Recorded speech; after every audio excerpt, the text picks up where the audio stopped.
अध्याय 1 है विश्व भूगोल का। इसमें भूगोल एक विषय के रूप में अध्ययन करना है। तो इसका स्रोत जो है कौन कौन, तो class 11th new and old NCERT chapter 1, जिसमें भूगोल एक विषय के रूप में उससे लिया गया, और class 12th new NCERT chapter 1 मानव भूगोल की प्रकृति एवं विषय क्षेत्र। यानी ये जो चैप्टर है भूगोल एक विषय के रूप में, ये 2 चैप्टर से बनाया गया है एनसीईआरटी के। तो चलिए वीडियो स्टार्ट करते हैं। भूगोल। भूगोल का सामान्य अर्थ पृथ्वी का वर्णन होता है। सर्वप्रथम भूगोल शब्द का प्रयोग इरेटोस्थनीज, एक ग्रीक विद्वान था, जिसके द्वारा 276 ईस्वी से 194 ईस्वी पूर्व में किया गया।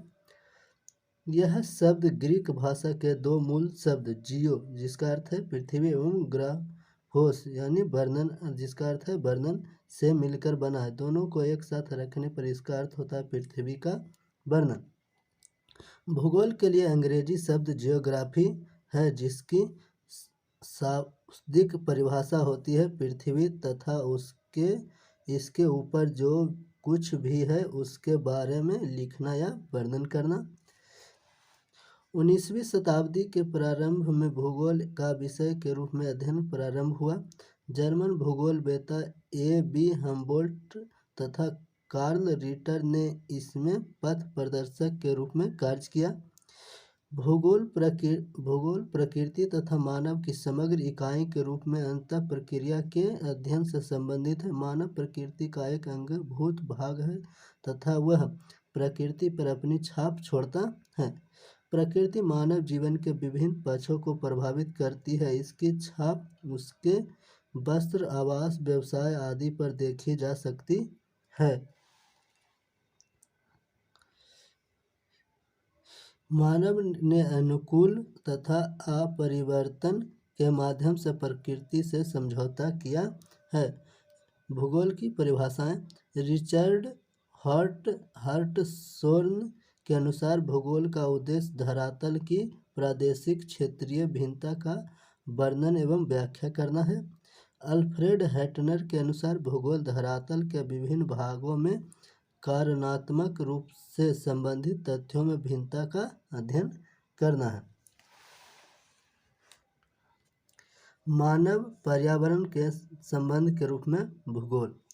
तो 20वीं शताब्दी के प्रारंभ में भूगोल मानव और पर्यावरण के पारस्परिक संबंधों के रूप में विकसित हुआ। इसे लेकर 2 पृथक विचारधाराएं थी जो इस प्रकार हैं। पहला है संभावनावाद यानी पॉसिबिलिज्म। इसके अनुसार मानव अपने पर्यावरण में परिवर्तन करने में समर्थ होते हैं। इस विचारधारा के समर्थक बाइडल, डी ला ब्लास तथा एस फैब्रे थे। फिर दूसरा है नियतिवाद यानी डिटर्मिनिज्म। इसके अनुसार मानव के सभी कार्य पर्यावरण द्वारा निर्धारित होते हैं। इस विचारधारा के समर्थक रेटजेल तथा ई हंटिंगटन थे। मानव पर्यावरण संबंध से संबंधित अन्य अवधारणाएं। मानव का प्रकृतिकरण और प्रकृति का मानवीकरण के संबंध में प्रस्तुत अवधारणाएं निम्न है। पहला है पर्यावरणीय निश्चयवाद। मानव आरंभिक अवस्था में प्रकृति की शक्तियों से अत्यधिक प्रभावित हुआ तथा उसने स्वयं को प्रकृति के आदेशों के अनुसार समायोजित कर लिया। इस अन्योन्य क्रिया के पर्यावरण निश्चयवाद कहा गया। संभववाद। मानव ने समय के अनुसार पर्यावरण तथा प्राकृतिक बलों को समझा तथा सामाजिक और सांस्कृतिक वातावरण का विकास किया। इसे ही संभववाद नाम दिया गया। नव निश्चयवाद। भूगोलवेत्ता ग्रिफिथ टेलर ने पर्यावरणीय निश्चयवाद तथा संभववाद के बीच मध्य मार्ग की एक नवीन संकल्पना को प्रस्तुत किया, जिसे नव निश्चयवाद या रुको और जाओ निश्चयवाद कहा गया।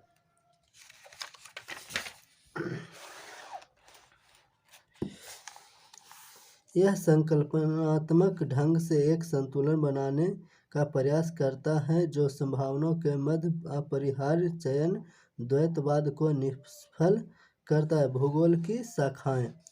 भूगोल अध्ययन का एक अंतर शिक्षण विषय है। प्रत्येक विषय का अध्ययन कुछ उपागमों के अनुसार किया जाता है। भूगोल के अध्ययन के दो उपगम इस प्रकार है। तो पहला है क्रमबद्ध उपागम। क्रमबद्ध उपागम वही होता है जो सामान्य भूगोल का होता है। यह जर्मन भूगोलवेत्ता अलेक्जेंडर वॉन हम्बोल्ट द्वारा परिवर्तित किया गया। इसमें एक तथ्य का पूरे विश्व स्तर पर अध्ययन किया जाता है। तत्पश्चात क्षेत्रीय स्वरूप के वर्गीकरण प्रकार को पहचान की जाती है। विषय वस्तुगत या क्रमबद्ध उपागम पर आधारित भूगोल की शाखाएं निम्नलिखित है। इसमें भूगोल की शाखाएं क्रमबद्ध उपागम के आधार पर भौतिक, सिद्धांत, दर्शनात्मक, विधि एवं तकनीक और मानव।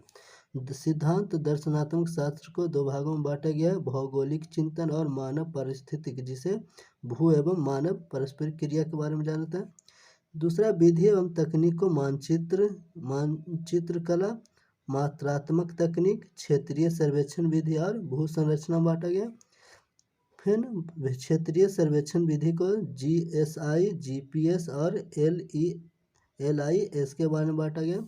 यहाँ पर भौतिक भूगोल को जलवायु विज्ञान, जल विज्ञान, भू आकृति विज्ञान, मृदा भूगोल में बांटा गया है। फिर मानव विज्ञान को यहाँ पर सामाजिक एवं सांस्कृतिक, ऐतिहासिक, जनसंख्या, बस्ती और राजनीतिक, फिर आर्थिक में बांटा गया। फिर जनसंख्या एवं बस्ती को दो भागों में बांटा गया है, ग्रामीण और नगरीय। और आर्थिक भूगोल को कृषि, औद्योगिक, पर्यावरण, पर्यटन, व्यापार एवं परिवहन, अवसंरचना और सेवाओं में बांटा गया। भौतिक भूगोल, भू आकृति विज्ञान, यह भू आकृतियों, उनके क्रम, विकास एवं संबंधित प्रक्रियाओं का अध्ययन करता है। जलवायु विज्ञान, इसके अंतर्गत वायुमंडल की संरचना, मौसम तथा जलवायु के प्रकार तथा जलवायु प्रदेश का अध्ययन किया जाता है। जल विज्ञान,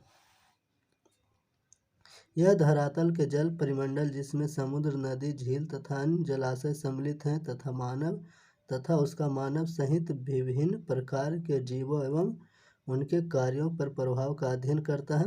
मृदा भूगोल, यह मिट्टी निर्माण की प्रक्रियाओं, मिट्टी के प्रकार, उनका उत्पादकता स्तर, वितरण एवं उपयोग आदि का अध्ययन करता है।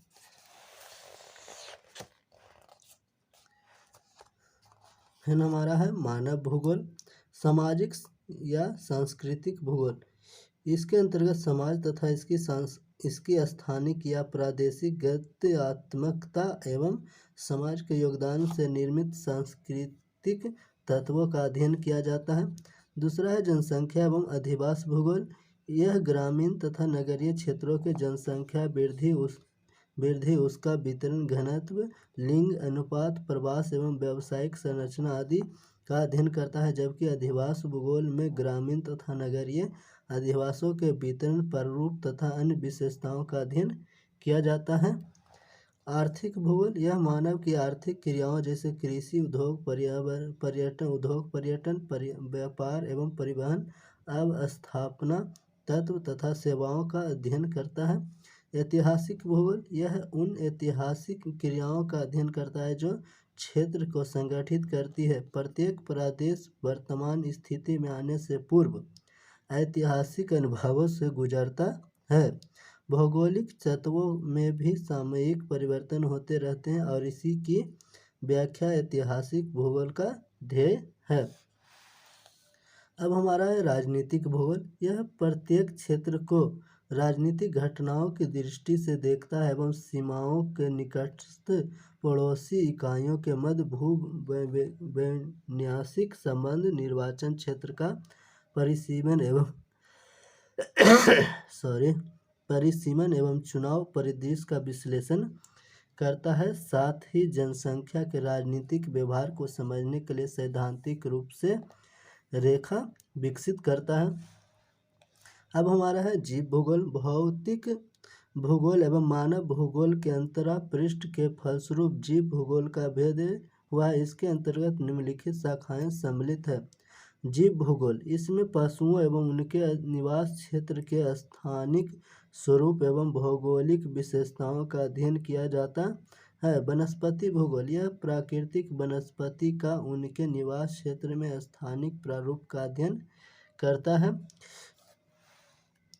पारिस्थितिक विज्ञान, इसमें प्रजातियों के निवास स्थिति क्षेत्र का वैज्ञानिक अध्ययन किया जाता है। पर्यावरण भूगोल, संपूर्ण विश्व में पर्यावरणीय प्रतिबोधन के फलस्वरूप पर्यावरणीय समस्याओं जैसे भूमि ह्रास, प्रदूषण, संरक्षण की चिंता आदि का अनुभव किया गया, जिसके अध्ययन हेतु इस शाखा का विकास हुआ। प्रादेशिक उपागम, प्रादेशिक उपागम यानी रीजनल अप्रोच का विकास हम्बोल्ट के समकालीन एक दूसरे जर्मन भूगोलवेत्ता कार्ल रिटर द्वारा किया गया। इसमें भूगोल को विभिन्न पदानुक्रमिक स्थान के स्तर के प्रदेशों में विभक्त किया गया और फिर एक विशेष प्रदेश में सभी भौगोलिक तत्वों का अध्ययन किया जाता है। यहाँ पर हमारा दिया गया है प्रादेशिक उपागम पर आधारित भूगोल की शाखाओं के बारे में। तो भूगोल की शाखाएं प्रादेशिक उपागम के आधार पर दिया गया। तो पहला हमारा भूगोल की शाखाएं प्रादेशिक अध्ययन या क्षेत्रीय अध्ययन के अनुसार 3 भाग में: स्थूल प्रादेशिक अध्ययन, मध्य प्रादेशिक अध्ययन और सूक्ष्म प्रादेशिक अध्ययन। यहाँ पर है प्रादेशिक विकास, प्रादेशिक विश्लेषण, प्रादेशिक योजनाएं। प्रादेशिक योजनाओं को 2 भाग में बांटा गया: देश या ग्रामीण की योजना और शहरी योजना। भूगोल की प्रमुख शाखाएं कौन कौन हैं? तो बृहद, मध्यम या लघु स्तरीय प्रादेशिक या क्षेत्रीय अध्ययन। दूसरा है ग्रामीण या क्षेत्र नियोजन तथा शहर एवं नगर नियोजन सहित प्रादेशिक नियोजन। प्रादेशिक विकास, प्रादेशिक विवेचना या विश्लेषण। 2 ऐसे पक्ष हैं जो सभी विषयों के लिए उभयनिष्ठ या सर्वनिष्ठ हैं। ये हैं दर्शन, फिलॉसफी, भौगोलिक चिंतन जिसमें भूमि एवं मानव अंतर प्रक्रिया या मानव पारिस्थितिकी, और दूसरा है विधि तंत्र या एवं तकनीक यानी मेथड एंड टेक्निक। सामान्य एवं संगणक आधारित मानचित्र, परिमाणात्मक तकनीक या सांख्यिकी तकनीक, क्षेत्र सर्वेक्षण विधि, भू सूचना विज्ञान तकनीक जैसे दूर संवेदन तकनीक, भौगोलिक सूचना तंत्र, वैश्विक स्थितीय तंत्र। इस प्रकार उपयुक्त विवरण भूगोल की शाखाओं की विस्तृत रूपरेखा प्रस्तुत करता है। तो भौतिक भूगोल एवं उसका महत्व क्या है? तो भौतिक भूगोल में भूमंडल, वायुमंडल, जलमंडल, जैवमंडल इत्यादि का अध्ययन किया जाता है। भूमंडल, इसमें भू आकृतियाँ, प्रवाह, उच्चावच इत्यादि का अध्ययन किया जाता है। वायुमंडल, इसमें उसकी बनावट, संरचना, तत्व एवं मौसम तथा जलवायु, तापक्रम, वायुदाब, वायु वर्षा, जलवायु प्रकार इत्यादि का अध्ययन होता है। जैवमंडल, इसमें जीव के स्वरूप, मानव तथा बृहद जीव एवं उनके पोषण प्रक्रम जैसे खाद्य श्रृंखला, पारिस्थितिक प्रचालन एवं पारिस्थितिक संतुलन का अध्ययन किया जाता है। उपयुक्त निम्नलिखित तत्वों का महत्व निम्नलिखित है। मिट्टियाँ, ये मृदा निर्माण प्रक्रिया से निर्मित होते ही वे मूल चट्टान बहुत जैविक प्रक्रियाओं एवं कालावधि पर निर्भर करती है। कालावधि मिट्टियों को परिपक्वता प्रदान करती है या मृदा परिशुद्धता के विकास में सहायक होती है। मृदा एक नवीकरणीय या पुनः स्थापनीय संसाधन है जो अनेक आर्थिक क्रियाओं विशेषकर कृषि को प्रभावित करती है। मृदा पौधों, पशुओं एवं सूक्ष्म जीवाणुओं के धारक जीवमंडल के लिए आधार प्रदान करती है। भू आकृतियाँ, यह मानव क्रियाओं हेतु आधार प्रदान करती है। मैदानों का प्रयोग कृषि कार्य के लिए होता है। पठारों में वन तथा खनिज संपदा विकसित होते हैं। पर्वत चारागाहों पर्यटक स्थलों के रूप में देखे जाते हैं तथा नदियों को जल यहीं से प्राप्त होता है। जलवायु, यह घरों के प्रकार, वस्त्र तथा भोजन को प्रभावित करती है। इसका वनस्पति, सस्य स्वरूप, पशुपालन इत्यादि पर अधिक प्रभाव पड़ता है। मनुष्य ने ऐसी तकनीकों का विकास किया है जिससे सीमित क्षेत्र में जलवायु को अपरिवर्तित किया जा सकता है। तापमान तथा वर्षा, ये वनों के घनत्व एवं घास मैदानों की गुणवत्ता को सुनिश्चित करते हैं। मानव में मानसूनी वर्षा, कृषि आवर्तन, प्रणालियों को गति प्रदान करते हैं। वर्षा भूमिगत जल धारक परस्तर को पुनरावशोषित कर कृषि एवं घरेलू कार्यों के लिए जल की उपलब्धता को संभव बनाती है। समुद्र, ये संसाधनों के भंडार हैं। मछली एवं अन्य समुद्री भोजन के अतिरिक्त यह खनिजों की दृष्टि से भी संपन्न है। भारत में समुद्री तल से मैंगनीज पिंड एकत्रित करने की तकनीक विकसित कर ली है। भौतिक भूगोल प्राकृतिक संसाधनों के मूल्यांकन तथा प्रबंधन से संबंधित विषय के रूप में विकसित हुआ है। इस प्रक्रिया में भौतिक पर्यावरण तथा मानव के मध्य संबंधों को समझना आवश्यक है। भौतिक पर्यावरण संसाधन प्रदान करता है एवं मानव इन संसाधनों का उपयोग बेहतर भविष्य के लिए करता है। तो ये हमारा पहला टॉपिक था जिसमें भूगोल के बारे में हमने जाना है। अगर आपको वीडियो अच्छा लगा तो लाइक शेयर और सब्सक्राइब करें तथा हम इसके बाद दूसरे टॉपिक का अध्ययन करेंगे जिसमें ब्रह्मांड के बारे में बताया गया है। तो